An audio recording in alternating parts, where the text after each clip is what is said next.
애틀란타 라디오 코리아 2월 12일 금요일 오늘의 한 뉴스입니다. 미국의 전국민 코로나19 백신 접종이 하루 평균 150만 번을 넘어서면서 현재까지 4,500만 명이 맞아 전체의 10%를 넘어섰습니다. 버지니아, 캘리포니아 등은 전국 평균을 웃돌고 있는 반면 플로리다, 뉴욕, 조지아 등은 평균보다 낮아 백신 접종률이 저조한 것으로 나타났습니다. 한편 미 국립알레르기 전염병 연구소 앤서니 파우치 소장은 어제 MBC 방송에 출연해 미국에서 오는 4월부터는 일반인들도 코로나19 백신 접종이 가능해질 것으로 보인다고 전망했습니다. 조셉 바이든 대통령이 민주당 하원이 선택한 $1,400 전액을 받을 수 있는 소득계층을 개인 $7만 5천 달러, 부부 $15만 달러를 그대로 유지하는 데에 찬성하고 나서 지원 대상의 축소는 없을 것으로 보입니다. 그럴 경우 1차와 2차 때와 같이 개인 $7만 5천 달러, 부부 $15만 달러 이하는 $1,400씩 전액을 받게 되고 그 위로는 소득에 따라 줄어드는 페이스 아웃에 적용되며 개인 $10만 달러, 부부 $20만 달러로 제한됩니다. 한편 자녀들도 1차와 2차 때 제외됐던 고교 고학년 대학생까지 1,350만 명도 새로 포함돼 나이를 불문하고 1인당 $1,400씩 현금 지원받게 됩니다. 어제 11일 오전 6시쯤 텍사스주 포트워스 인근 35번 고속도로에서 차량 130여 대가 빙판길에 미끄러지면서 연쇄 추돌해 70여 명의 사상자가 나왔습니다. 승용차와 트럭, 트레일러 등 차량 130여 대가 연쇄 추돌해 최소 6명이 숨지고 65명이 다쳤습니다. 밤새 내린 비와 진눈깨비가 추위에 얼어붙으면서 빙판길을 만들었고 출근 시간대 대형 추돌 사고의 원인인 것으로 전해졌습니다.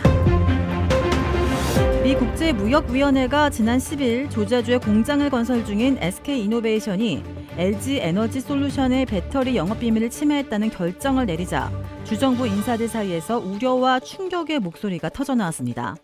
지난 10일 애틀란타 지역 언론들은 영업비밀을 훔친 회사, 조지아 공장의 미래의 위기라는 제목 기사하에 조지아 주정부 관계자의 말을 인용해 예정대로 공장을 가동해 고용을 창출하지 못할 경우 그동안 제공했던 주 정부와 로컬 정부 차원의 인센티브를 회수할 수도 있다고 보도했습니다. 샌드스프링스 지역에서 차량 절도와 차량 내 절도 범죄가 최근 기승을 부리고 있어 주의가 요구되고 있습니다. 1월 한 달간 접수된 차량 도난 사건은 모두 20건으로 지난해 같은 기간 10건에 비해 2배나 늘어났습니다. 차량 유리창을 깨고 안에 있는 물건을 훔쳐가는 차량 내 절도 사건 역시 지난달 76건으로 69건에 비해 증가했습니다. 앞으로 차량 문단속에 더욱 신경을 써야 하겠습니다. 한국의 문재인 대통령 부부가 설을 맞아 직접 촬영한 스마트폰 영상으로 국민에게 새해 인사를 전했습니다. 지난 추석에 이어 이번 설에도 고향을 찾지 못하는 국민을 위로하고 연휴에도 쉬지 못하는 방역 관계자들과 의료진에게 격려와 감사를 전했습니다. 방역 수칙을 지키기 위해 설 연휴 고향을 찾지 못하는 국민을 위로하며 새해에는 평범한 일상을 되찾길 간절히 소망했습니다. 도라빌에 위치한 유명 골프 브랜드 공식 딜러 로스크레스트 골프샵이 새롭게 확 바뀌었습니다.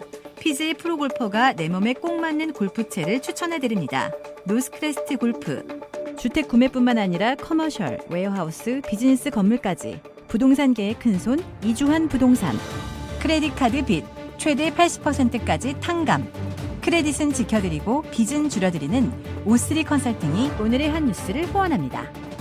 이상 애틀란타 라디오 코리아 2월 12일 금요일 오늘의 한 뉴스의 고지선이었습니다.